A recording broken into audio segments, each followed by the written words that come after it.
The Earth we share is an amazing place.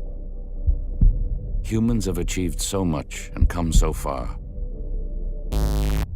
But our world is under pressure from strong forces of change. So many issues facing so many people. Our future is unpredictable. It feels like our world is out of balance. The demands placed on us are getting greater. Expectations of performance are getting higher. Life is getting faster. Too much pressure, too much information. We're feeling overwhelmed. We need to stop.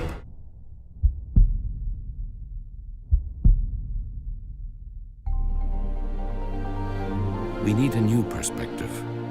Our work can be the answer. The ultimate accolade for any organization will not be profit, turnover, or shareholder value, but the creation of a place where individuals can flourish. A place where talents and roles are matched and people are finding real meaning. A place where people are growing, developing, and adapting to meet the challenges they face. A place where they are supported, connected, and achieving their full potential.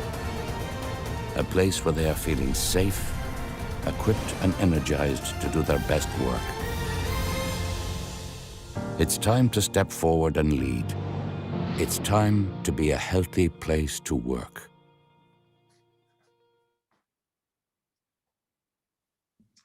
Well, hello everyone, and thank you so much for joining us on this drizzly Thursday morning. I'm Kieran Howes. I'm the head of content here at HR Grapevine, and I am absolutely delighted to have John Ryan, the CEO of Healthy Place to Work, with us today to share his insights and data on workforce and workplace health.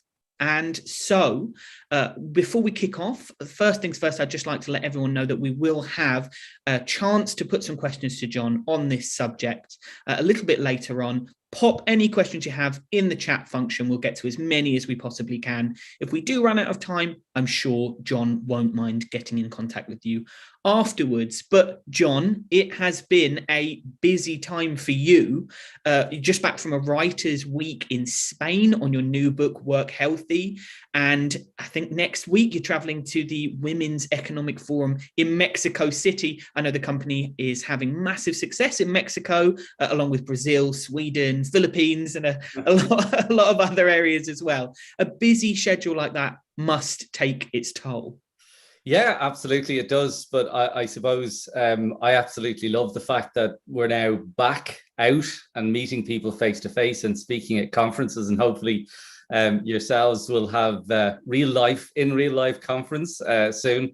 But I get a real source of energy from actually interacting with other people. And while the traveling is a bit of a pain, and the effect that takes on being away from your family, and personally I don't particularly sleep well in hotel rooms.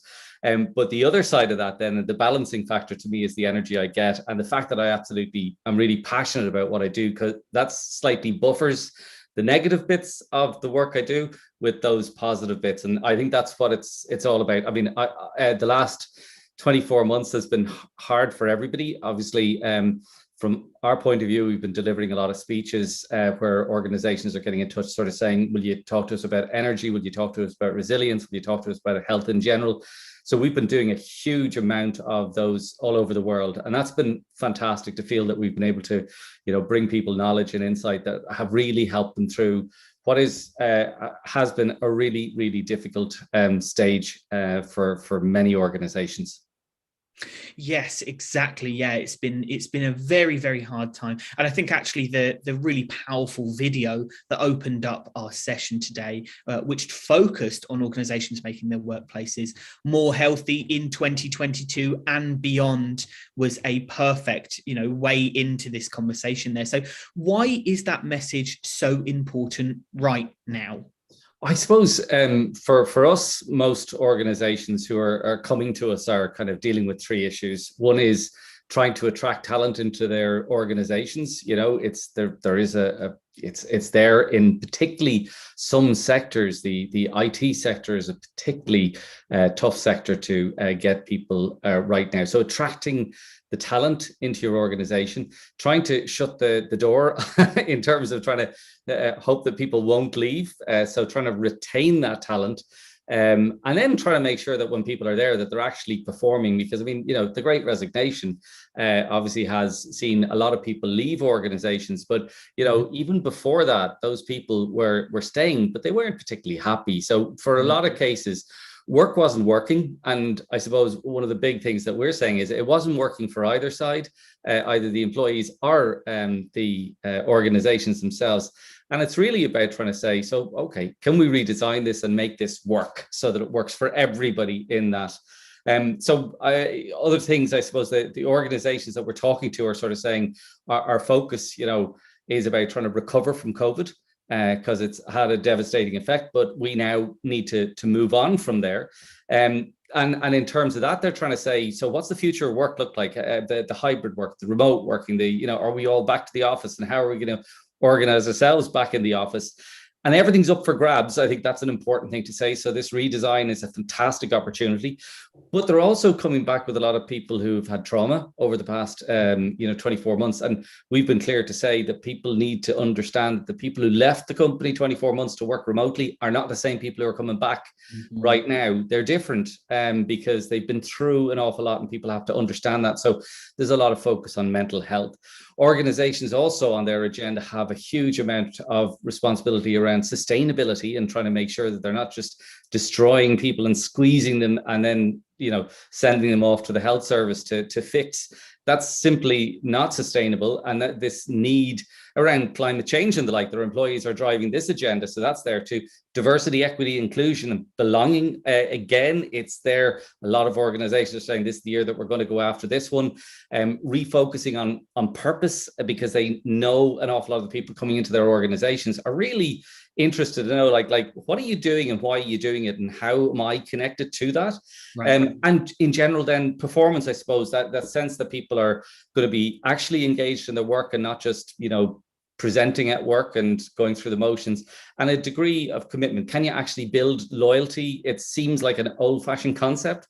And is loyalty still, a decent thing to look for from employees, or is it all just going to be down to the money? So they're the main pains and priorities that we see organizations doing. And it's really interesting that if you bring them all together, you don't have to deal with them all individually. You can actually bring them all together under the term of health, because they all affect people's health and the system in the organization. So what we do is we measure and monitor the system, both from an employee health perspective and from the workforce health.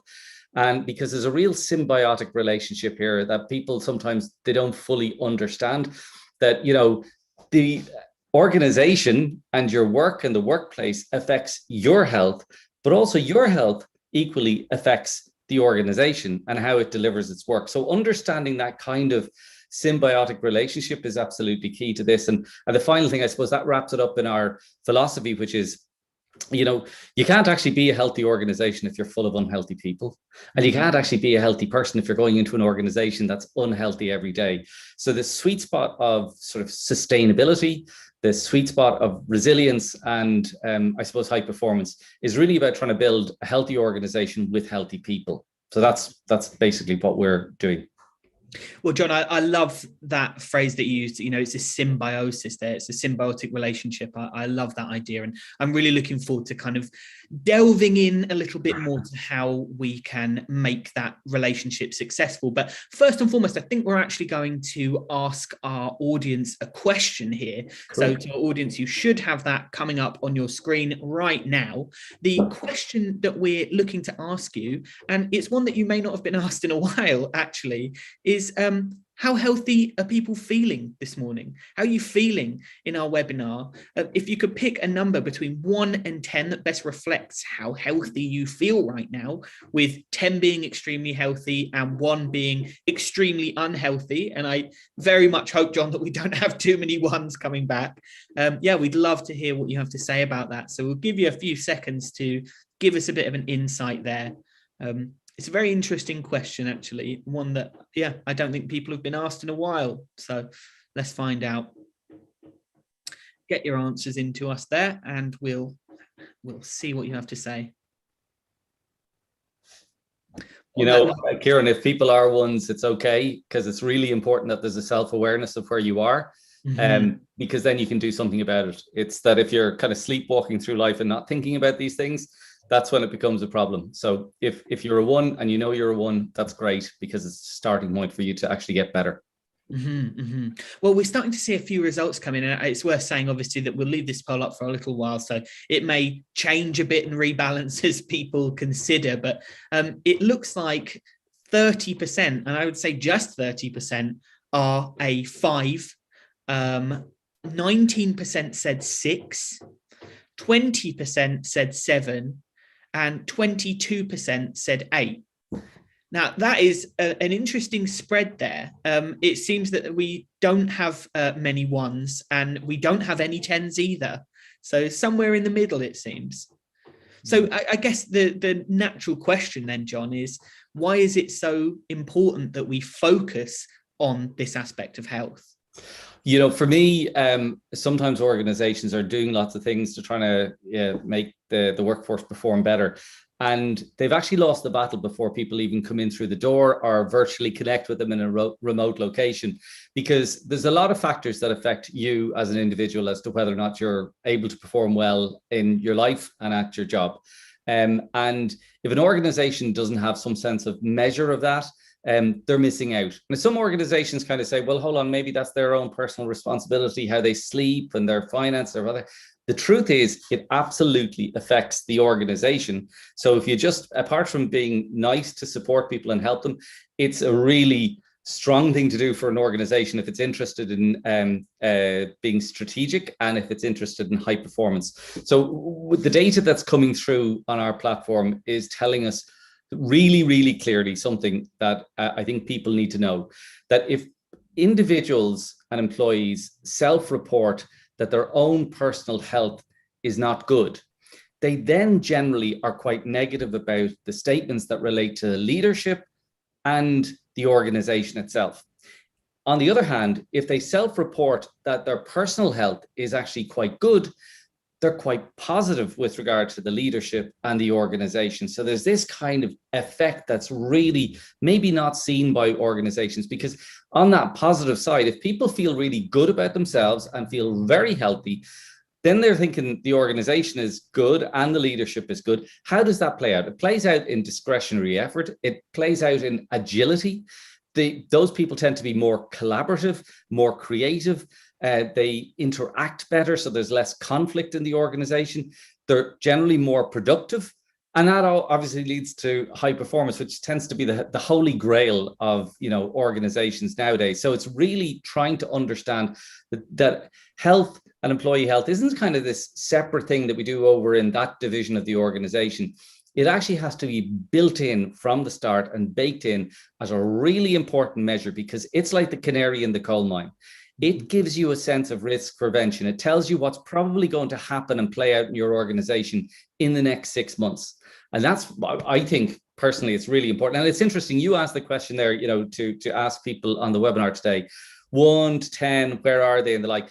And I know, like, obviously I do care about how they are, but, you know, a number is a number. What I'm more interested in is the definition that they were actually using when they were talking about health, and they were going, am I healthy, 1 to 10?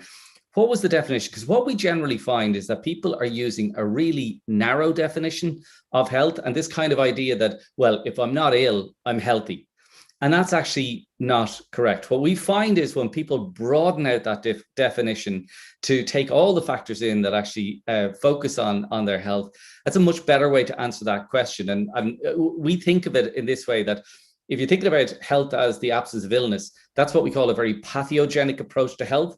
But what we're asking people to do is take a salutogenic approach to health, and that makes a fundamental difference. Well, I'll tell you what, John, it's still quite early on a Thursday morning, and that's an awfully big word. So I was wondering if you don't mind giving us the definition of what that actually means. Sure. Basically, it was funny when we were developing the model of Healthy Place to Work in 2014 initially. We came across work by a brilliant guy called Aaron Antonovsky. Now, he did a lot of work with people during the World War, particularly people who had been in concentration camps, and particularly women. And basically, what he was wondering was, being, through the horrors that they were, did that devastate their lives afterwards? And he was really intrigued to find that there was a cohort of people who actually were able to get on with life, even though they'd been through unspeakable horrors and terrors. So what he was really interested in finding out was what was going on, what made these people truly resilient in the worst of things. And this is where he identified this idea of the salutogenic approach to health. So if you have a pathogenic approach to health, you see health as the absence of illness. Whereas what he was interested in doing was seeing what are the factors that make you really, really healthy as an individual. And that's taking a salutogenic approach. Now, what he identified was a deep sense of coherence has been absolutely key to this. So this idea that you're actually aligned between who you believe you are and what you're doing in the world, right? And that sense of that the world gives you a degree of meaning and your work gives you a degree of meaning, and you understand what you're about as an individual so that you can actually navigate the world itself. So that salutogenic approach is about understanding that, life is tough, right? There's no denying that. And what you've got to do is try and make yourself really, really strong so that you can respond to whatever comes your way. And the pandemic, I think, is a wonderful example of that. The people who were most affected by the pandemic were obviously, unfortunately, the elderly and the fragile and people with underlying health conditions. So, if you have the kind of health is the absence of illness, you might find yourself running away from diseases and maybe wanting to isolate forever. The reality is we have to live our lives, right? And the best way we can do that is become really, really strong, okay? And that's strong mentally and physically and emotionally and spiritually and in every way, so that when the world throws something at us, that we can actually respond and get through that. And in the best case scenario, this concept of anti-fragility, where the very fact that you've gone through something in a tough time makes you a little bit stronger to deal with that same type of situation next time around. So from that point of view, it's just trying to understand that work itself, this isn't fairy tale stuff, right? Work is tough, right? And when you're bringing lots of different people together, particularly in a diverse workplace, and you've got a set amount of resources and people are fighting for those resources, and it can be quite, political and the like, and there can be tensions and stresses. That's natural, completely natural. But what we've got, if you split the workplace up and the factors in that workplace into pathogens and then this salutogenic thing, what you're saying here is that there's certain things in the workplace that can have negative effects on your health, right? But there's other things in the workplace that can be really positive for your health. So what you're actually trying to do is, number one, identify those things. And then number two, try and reduce the pathogenic ones and increase the salutogenic things.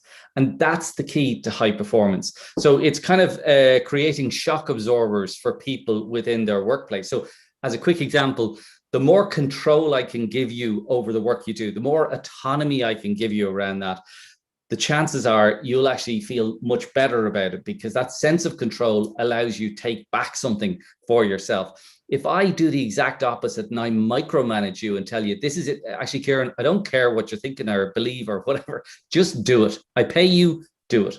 Now that's when you feel resentful, right? Mm-hmm. And that sense of resentment plays out in the workplace, and you start to disconnect, and you suddenly just, all those creative juices in your brain that you're so brilliant at, you've decided, actually, I'm not going to do that. I'm going to do that in my life outside of here. So I'm going to go through the motions and kind of work to rule in my head.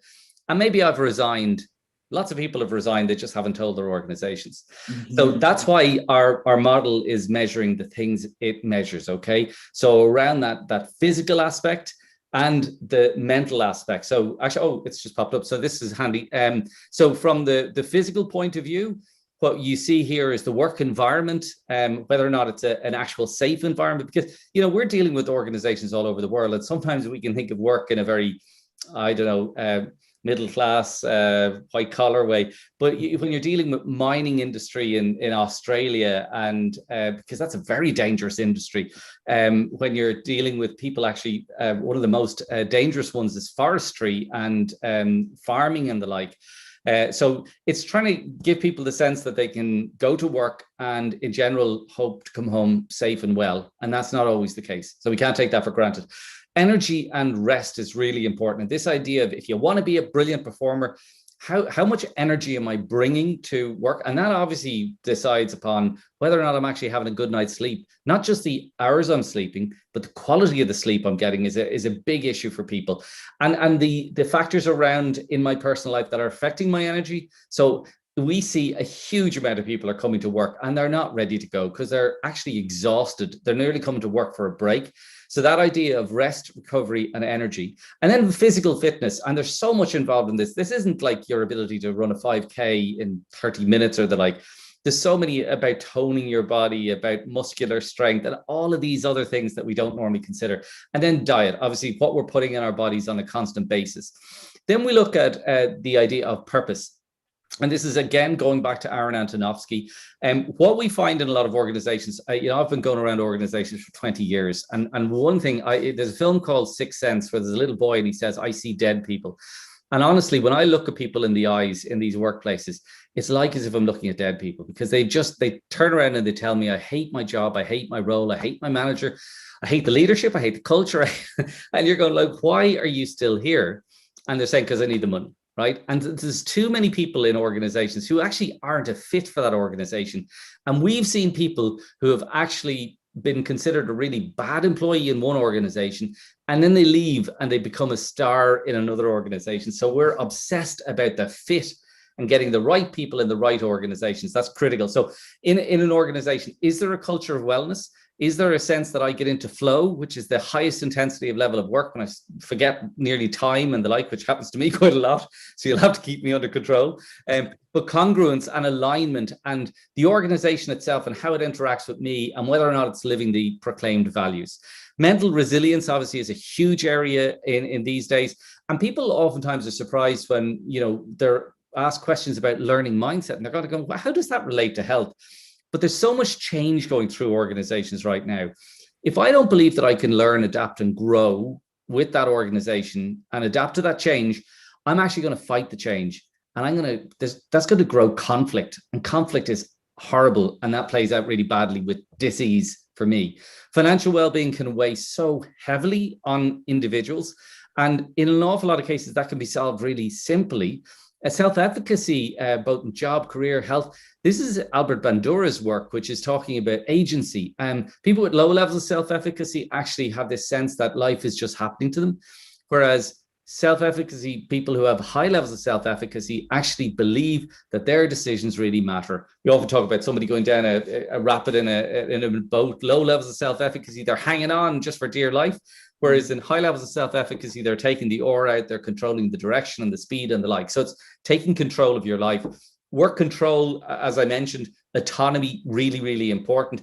And then the level of demands that are placed on you. And this is a balancing factor. So too much demands, as we've seen in the health service all over the world, can just lead to terrible outcomes. Too little can bore you silly. So the brilliant managers and leaders are the ones who identify the individuals and know what's the right level of demand that I can place on this and give them the support so they can deliver their best work. In terms of connections, this has been devastated by the pandemic, okay? So many people, the data coming through for us was the under 25s hated working from at home because they didn't want to be with mummy or daddy or stuck in a bed sit with like 4 other people fighting over the Wi-Fi.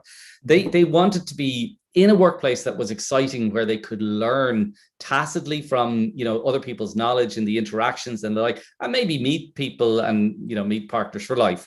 So they really struggled with that, and that came through the data in absolute spades. But this idea of relationships has been really, really important. If your relationships are broken, you're pretty well broken. It doesn't matter if you can run a marathon. Okay, so relationships are so fundamental, and they can be a little bit under pressure with higher levels of diversity in organizations, where organizations are kind of sort of saying, okay, people aren't all just like me.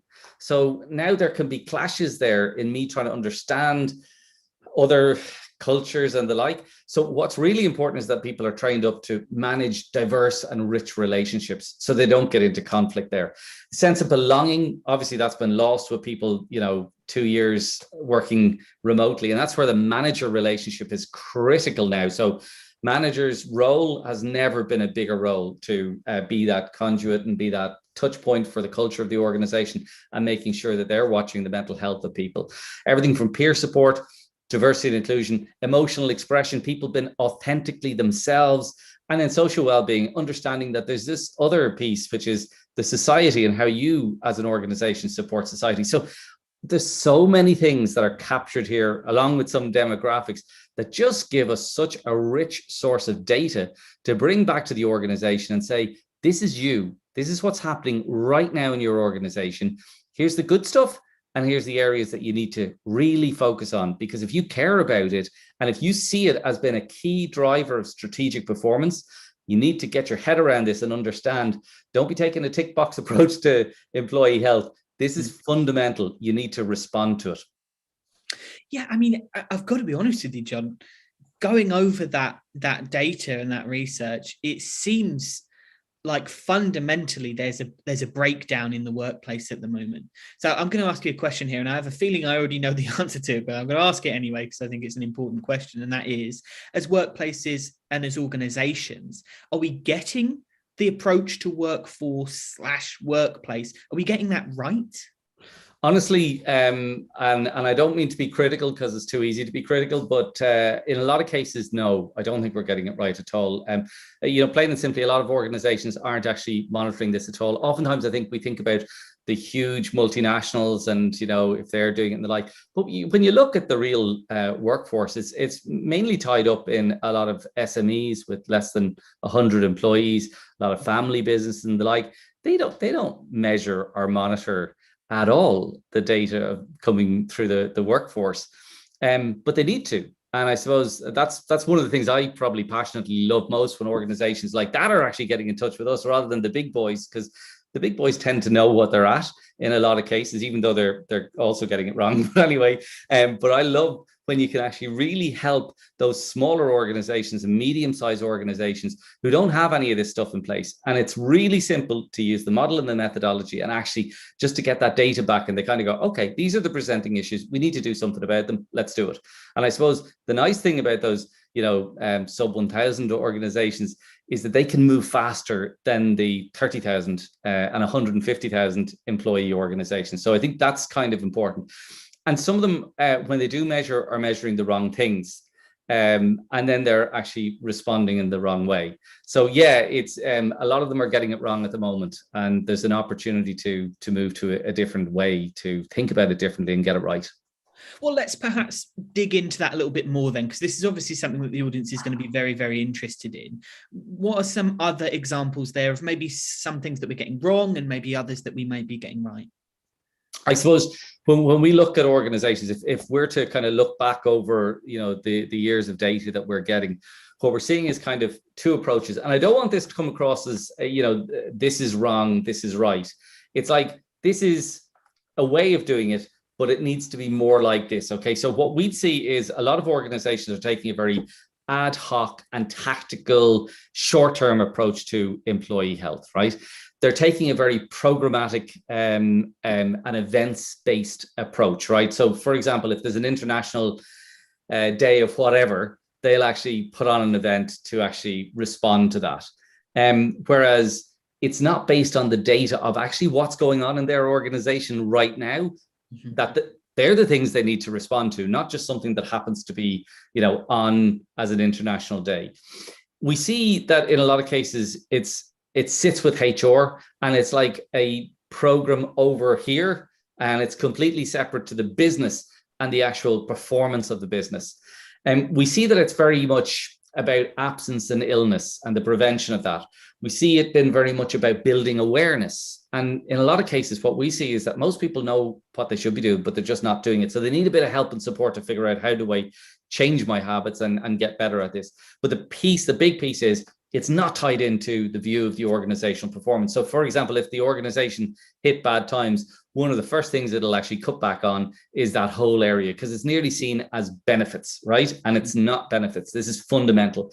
So the organizations that are getting it right are really, they've got their finger on the pulse. They're listening constantly, and they know what's going on in their organization, and they're using health and employee health as a strategic driver of performance. And that's really important. So it's actually owned by the CEO. because that's a number that they demand. Just like, your revenue figures and your cost figures and the like, you demand this because, this is the future of the organization. They take a really data-driven approach, and it's about evidence-based. So I'm not going with my gut on this one. I'm getting data and I'm saying, these are the biggest things that are going really well. Let's celebrate them, because sometimes we forget to do that. But on the other side, we need to move on these and we need to respond. So it's very much ongoing, long-term, but it's systematic. So, programs are fine, doing different programs around this, but it's actually getting really down into the detail and seeing how can we make sure that the system that this organization runs by actually changes so that it's supporting people to be healthier than not. I suppose culturally too, it's about embedding things culturally in the organization rather than trying to do lightweight poster campaigns or the like. And I suppose fundamentally, rather than just, avoiding absence and illness and attrition, this is about building work capacity within the system so that people can work in a resilient and sustainable way, and that it leads to high performance at the end of the day.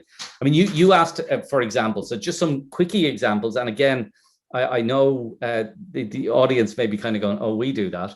And I don't mean it any way critical. It's just, you can do more and different stuff. So we'd see well-being days rolled out in organizations. And personally, I hate well-being days, because it's like as if, forget about the other 364, right? We're going to be well this day. And I know that's not the way it's meant, but it comes across very programmatic, short-term and event-based. Organizations now closing down for a week to give people the chance to recover. Like, that's a red flag to me, because what it means is the system isn't actually working.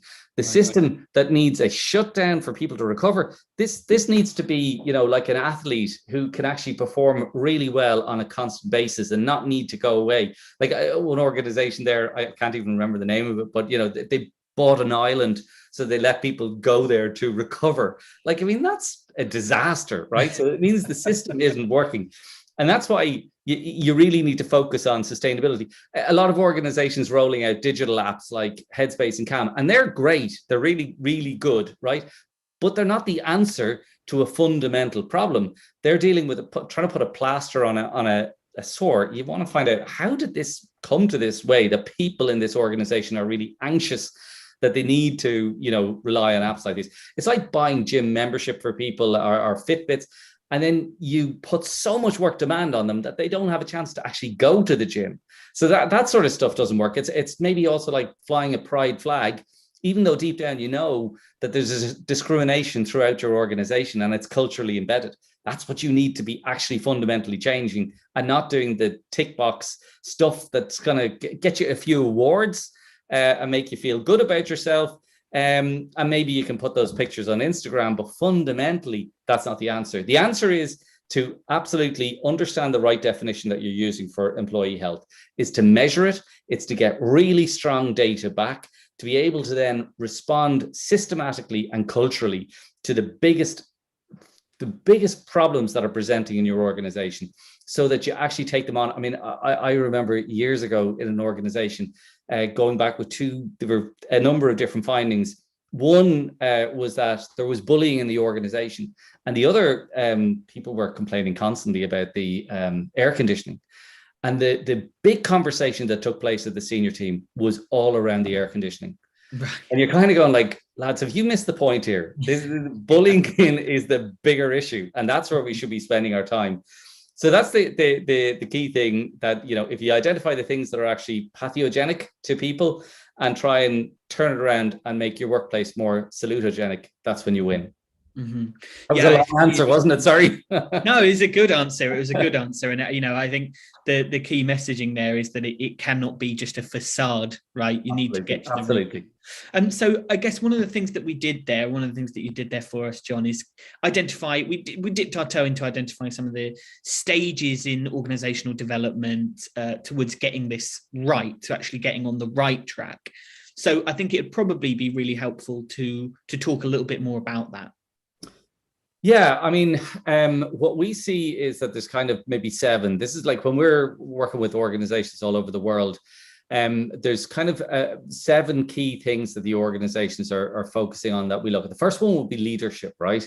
And, if we're kind of been completely honest, this is kind of like a 5-stage model, okay? Just to give you a sense of it, with the first one, we'll be nice and say it's a beginner, and then moving to initiator, adopter, expert, and then a black belt in workforce health is what we call it. But let's say the first one there around leadership.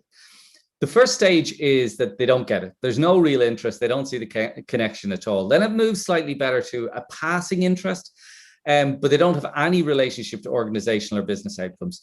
Then the middle one is where they get it.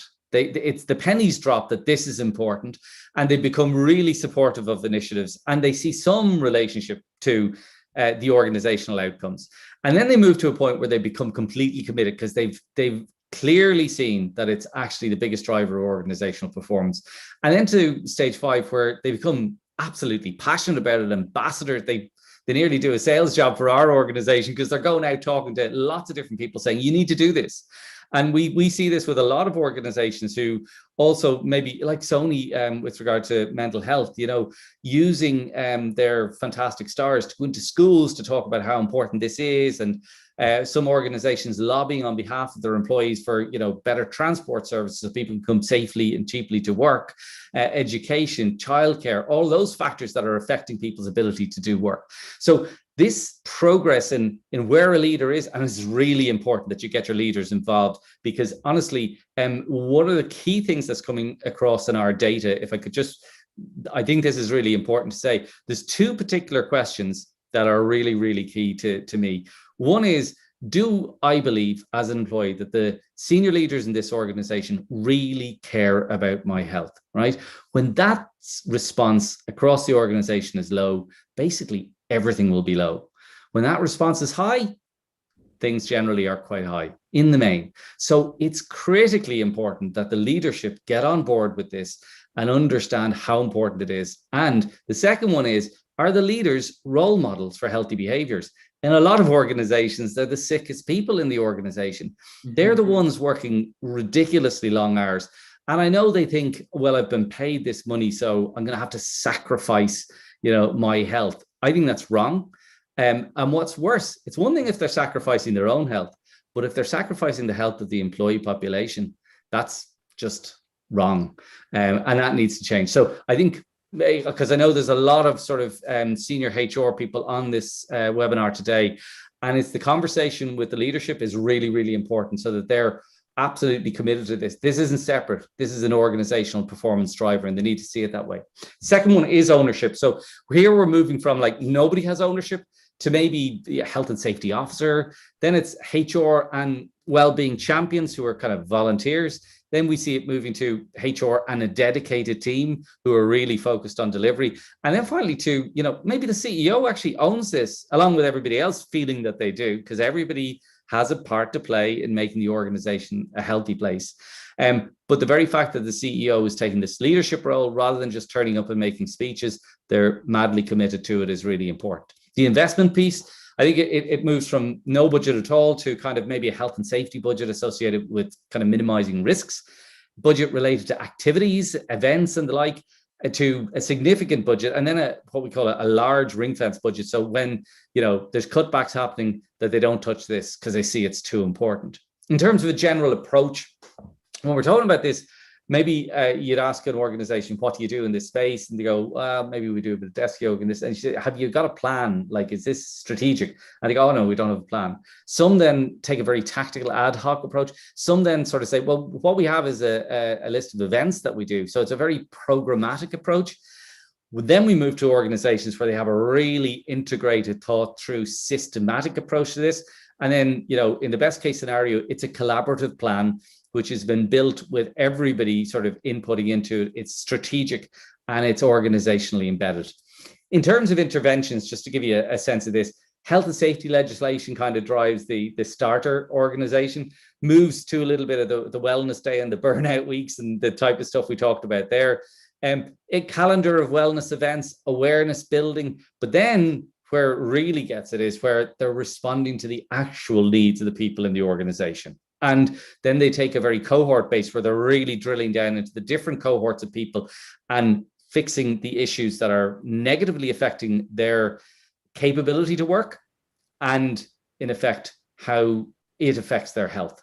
So that's key. So how does it show up in terms of an organization? So it shows up as accident data, absence data, moving to attrition data, and then a strong employer brand.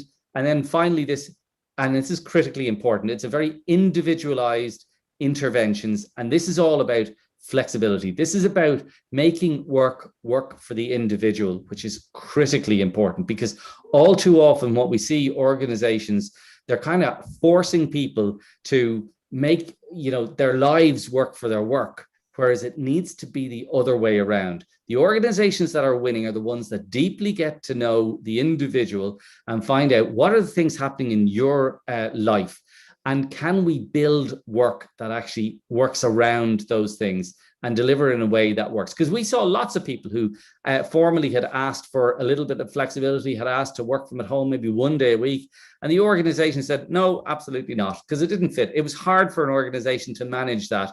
And suddenly then pandemic hit, everybody was okay working from at home. So it's now needing organizations to be really proactive and actually move into this space of a very individualized, personalized approach to flexibility for employees. The last one is, how do they see the employee, right? How do employers see the employee? Over here at stage one, they see as replaceable resource. Plain and simply, if that doesn't work, we'll move on and we'll get more. To then a very sort of genericized version of the workforce, to individual team members, and then human beings. I know it sounds kind of funny, but they actually see them with human beings with human needs. And then finally, really valuable individuals that I need to actually deliver something individualized to them. So I make work for them, and I make sure that we shape how they do the work around their needs as individuals. So that piece, then that's when you see people arrive. And once they get here, it's like this moment that they kind of go, okay, I get it. And this is really important. So yeah, I hope that explains that. Yeah, I really think it does. In fact, actually, we're going to follow this up now with another poll question, which hopefully should be coming up on your screen now to our audience. So the question that we're asking is, now, based on what John has just told us, where are you on this scale? Where do you think your organization is? We've talked about you as individuals. Now let's look at where you are in your organizations. So you've got a 1 to 5 question there. We'd love to hear what you have to say. John, I have a quick question for you whilst we wait for our audience to get back to us on that. And that is the idea of being a black belt. Obviously, we write about HR every day. We want organizations to be better. This is obviously something that's extremely important to you. Do you think it's achievable for all organizations to get to that black belt stage? Absolutely, because, any leader can actually become really passionate about this, right? What they do need to do is, really read up on this, interact with organizations that maybe have got there and talk to the CEOs, because that's much more powerful than me trying to, talk to them. But yeah, talk to everybody and just understand how important this is. And it's not about sort of big budgets. What this is fundamentally about is saying, how are you guys doing? Right? And what are the things that are negatively affecting your ability to do your job? Let's figure them out and sit down and say, maybe we can actually turn around and change those. One of the things we were talking about, a workshop where you sort of say, if we wanted to make this workplace experience an absolute disaster for people, what would you do? And it's so amazing. People have been really creative about the mean ways that things that they could do. And one of those is, like, it happens to be my daughter's 18th birthday today, right? And if I was working for a big corporate organization that actually demanded me, I don't care if it's your daughter's birthday, you're going somewhere else in the world and you're, how would I feel? I'd be resentful, right? Mm-hmm. Whereas if I'm working for an organization that goes, that's an important moment in your daughter's life, you need to be there. So you do that and we'll work around that, right? Mm-hmm. So it's still an agreement. It's still a case of the organization needs to get the job done.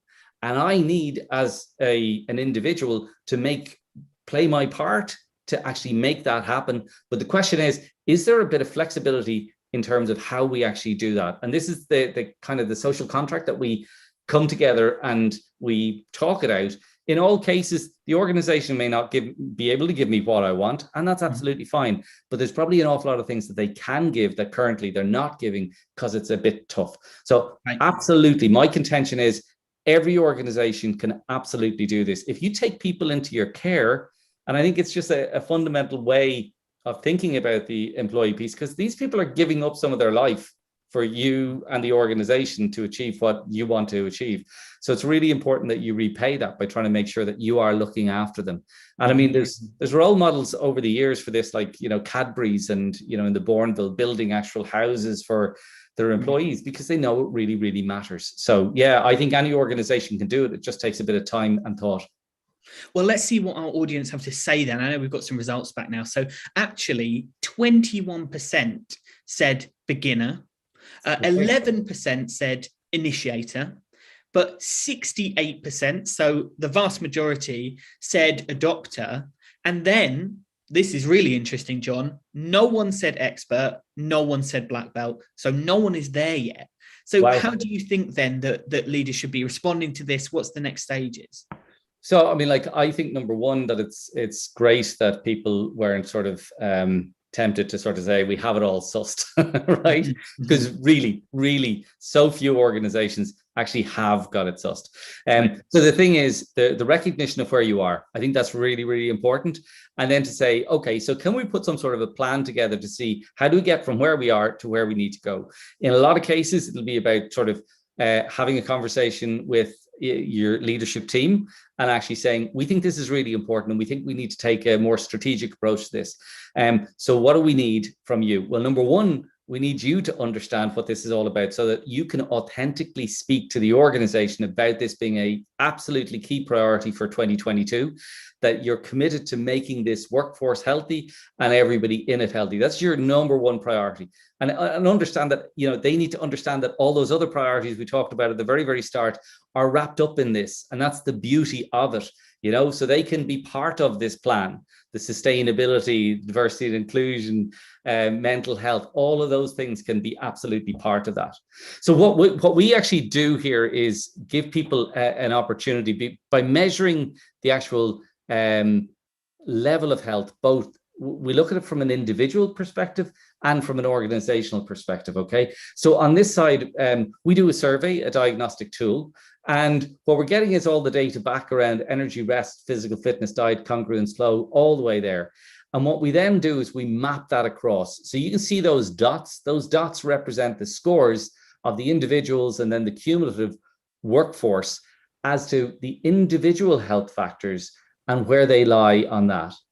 On the right-hand side, what we've got here is then the organizational health indicators. So the factors that the organization is responsible for and in control of, which is really, really important, right? And that's like the wellness culture, the values of the organization, whether they've been lived, the level of support that managers give to employees, the work environment and safety, the level of demand that's placed on people, diversity and inclusion, social well-being, and the learning programs that are in place. And so you're looking at, they're under control of that, and they also have responsibility for that. On the other side, the organization isn't in control of those factors about the individual health in a lot of those, but in a caring organization, they will support the employees in that. Now, what both sides, so if you see here, it's on the organizational side, you're moving from the right to the middle, and on the left-hand side in the individual, you're moving from the left to the middle, because what we know is we're trying to get the scores to the center, and that center is where sustainability, resilience, and high performance lives. And that's what we deem to be a healthy place to work. And what organizational leaders tell us that they really love about this is that it gives them a really easy, simple way to understand the data, right? It's not a whole bunch of numbers. This is actually a really simple way of kind of going, okay, yeah, I get it. So that's where we are, and we need to get those dots to the center. So now what do we need to get those dots to the center? So here we're just giving you a benchmark of the certified organizations. So organizations that actually, and as you can see, it's not about having all of this. This isn't, you know, fairy tale land, right? Not everybody gets everything right all of the time, but it's about getting more of it right than you're getting wrong. And then it's, let's say an example organization that we'd actually see, that would be pretty representative there, And what this does very quickly, it lets you see, actually, okay, people aren't actually coming to work maybe energized and rested and maybe physical fitness. And we've seen physical fitness been a huge presenting issue actually during the pandemic. So people working from at home tended to maybe get a little bit lazier. And the working from at home was a double-edged sword because to my mind, I think what became really, really clear was discipline was a biggie. If you weren't disciplined, on a negative side, the fridge is very close, so you could eat your way through the day. The couch is very close, the TV is very close, the bed is very close. You actually don't even have to get dressed if you don't want to. So all of those factors were actually playing into that. And then on the other side, we saw a bunch of people who were really not disciplined because they became workaholics, because the computer was always open, it was always close by, they could always jump on that. And this work creep started to happen where they couldn't separate their social life from their work life and their personal life.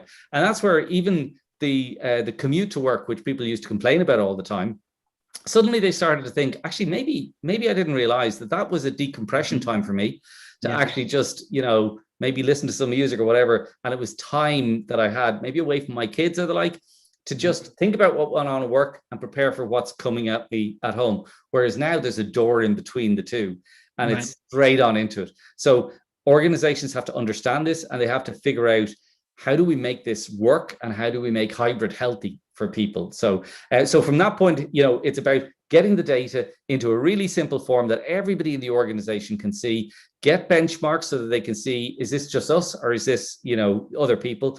And understand that lots of people have taken this journey and successfully taken this journey.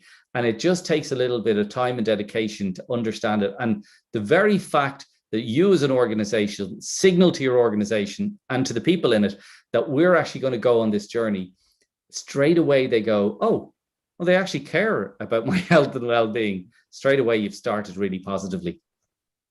Well, John, we've got about 10 minutes left. It's felt like about 5 minutes worth of conversation because it's been so interesting. But this is a really important question, so I definitely want to get to it. But I may have to ask you for a bit of a bottled answer on this. Okay. I know that you're obviously very, very passionate about 2022 being the year of women's health in the workplace. Obviously, your upcoming trip to Mexico definitely kind of evidences that a bit. So why do you want organizations to focus on women's health? I mean, the obvious thing, whenever you say something like this, people will come back and say, isn't it important to focus on everybody's health? And yes, that is absolutely true. However, when we're looking at the data, women have been disproportionately affected by the pandemic. The last 24 months has been really hard. We've talked to so many who have actually left the workplace on the basis that they didn't think they were doing any aspect of their work right. You'd love to believe that the caring responsibilities and lots of other responsibilities were shared equally by everybody, but the reality is that women are the big carers in society for children and the like, but also for elderly people. So I think, organizations have lost brilliant people, but there's also a huge resource of women there who are waiting and could come back into the workforce, but not with the way the workforce is and the workplace is currently constructed. So what's really important is this shift that I'm talking about, where an organization is forcing the individual to make their work fit around their life, whereas it's this shift to support individuals to make their life actually, is the primary thing, and they get the work to fit around their life.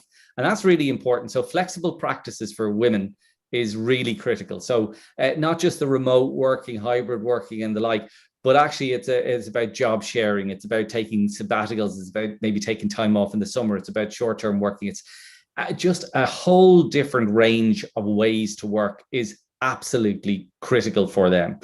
I think also we've spoken to so many people, and I think it's really, really sad, where women are potentially going into leadership roles and they just turn around and say, actually, something, I'm not going to do that because I'm not going to sacrifice and make the sacrifices I see other people making to actually operate at that high level. And I think that's very sad. So organizations have to reconstruct, I think, what they expect from senior leaders. And this idea of, working day and night and sacrificing their own health, that's like yesterday's view of the workplace. So we have to move on with a more progressive view of what a workplace actually is. I think that's really important. The gender pay gap, again, pay transparency. I love when organizations introduce pay transparency, and why not? Because it shines a light on these inequalities. A discriminatory culture. There are still cultures that are discriminating against, Black women, gay women, all of that. So we just have to rip those cultures and redesign them so that they're absolutely, truly inclusive and that people feel they belong. I think policies and practices, we're seeing a lot of progressive organizations bring in really progressive policies around menopause, fertility, miscarriage, and the like, and some brilliant ones. Training around sort of cognitive biases and the like that people have. And then training courses to rebuild people's confidence when they've been out on maternity leave and bringing them back into the workplace. That can be a tough time. But also then on your work website, actually showing that you really want to make this a workplace where women can get on brilliantly. I think that's really important. So I just don't see any downside to sort of saying 2022, let's make it the year of women's health in the workplace, and let's make the workplace work for women as well as for everybody else. Absolutely. That's fantastic. Well, if you don't mind, John, I'm going to hop on to some questions from the Sure. audience. Okay. We've got a couple of really good ones in. Now, one that I think is a fantastic question that's come through, and I'd love to hear what you have to say about it, is someone's asked, what can we do as organizations to encourage employees to also take greater personal responsibility over their well-being? Now, that's an interesting question. Yeah, it is, and it's right, because we're not putting forward a paternalistic view of the organization, that the organization has to do everything for everybody. One of the things we look at is the demands resource model, and the demands resource model basically says that you have certain demands placed on you. The organization is going to resource you in some ways to deliver on those, but you then yourself need to turn up on a morning every single day ready to go. And the reality is that lots of people aren't turning up ready to go. So I think people have to understand this is the deal. This is the deal about a mature, transactional analysis is is it a parent-child relationship? No, it should not be. It should be an adult-to-adult relationship where you're going, you need to turn up ready to go. An organization, you need to present me with the resources so that I can be successful here. So it's really, it's a conversation, I think, that you just need to have as to this is the requirements. And now we will give you support and help. So if you're struggling maybe financially and you're just not good at finances, we'll come in and we'll give you some support in terms of that, because that can be a game changer. We've seen so many organizations where one in particular, Kuehne Nagel, they actually found that their people were big time struggling and they just didn't have the knowledge around it. Some of them were actually on credit card debt, and just a simple change of shifting it from credit card debt to medium-term loans just took a weight off their shoulders and changed them as employees. And they were just brilliant. So there's many aspects, but I think helping the individual to understand here's what you have under your control, and particularly your mental health, and developing skills around managing your own mental health is really important, because stress is going to happen in life. You can't have life without stress. And it's about how do you cope and how do you manage that stress? That's critically important. Mm-hmm, mm-hmm. And another fantastic question here that we've had, and this was slightly earlier on, we were discussing the definition of healthy in the workplace. Someone's asked, with regards to that definition, would a good question to ask our colleagues be, how much do you feel able to cope with your workload and changes in colleagues? Do you think that's the kind of the start of the conversation there? Absolutely, because this is, again, the mature approach to this is what we call job crafting, right? Where you sit down with the employee and you sort of say, okay, so if I'm giving them autonomy, I'm giving them a chance to input into the creation of the job. And this is the future, right? This is the absolute future, where you have a say about the work you do, when you do it, where you do it, who you do it with. All of those factors are really important, and jointly together agreeing, this is how we're going to recraft your job. This is a job that works for you and works for us. Let's go and do it. So that's a really important conversation to have. Absolutely. Fantastic. Well, John, we're so close to being out of time. I'm so sorry to say, because this has been such an interesting conversation. I know our audience has got so much out of this. So Thank you so much for taking part in this. It's really been absolute pleasure. Absolute pleasure. Thanks for inviting me. No problem at all. And to our audience, if you'd like a copy of these slides or a bit more info on the science of well-being, obviously we've just started the conversation here. There's so much more that we can discuss. I'm sure that John will be absolutely happy to take any questions you have. So you can get in touch via info@healthyplacetowork.com.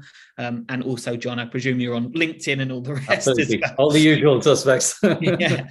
So actually, this isn't going to be our last conversation at all. We're looking forward to going on the road with Healthy Place to Work throughout the UK and getting some first-hand experience of how organisations are doing the work here to make their workplaces healthy this year. So that's going to be fantastic, something to look out for in the future. And to our audience, again, as I say, keep in touch. This is such an important issue. And we'd all like to keep this conversation going. So thank you very much. Thank you to John again for this brilliant presentation. And thank you to our audience. It's really been a pleasure. Thanks a million, Kieran. Thanks a million, everybody.